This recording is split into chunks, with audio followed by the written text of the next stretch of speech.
Hi everyone, welcome back to our YouTube channel. I am Kate here and I'm back with another tutorial, and in today's video I'm gonna show you how to see your Wi-Fi password on your Android device. Now without further ado, let's start. First of all, you have to open the settings, and in there at the very top tap on network and internet, and after that at the very first tap on internet. Here you will be able to see the connected Wi-Fi on your device. Now tap on that Wi-Fi connection and then you will land on this page where you will be able to see your network details of your Wi-Fi. Now to see your Wi-Fi password, at this interface you will see share option.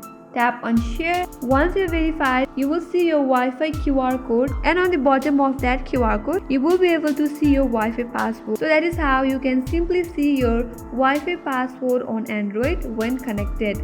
I hope this tutorial helped you. Do not forget to subscribe, like and hit the notification bell icon for more upcoming tutorials. Thanks for watching again. I will see you on next tutorial.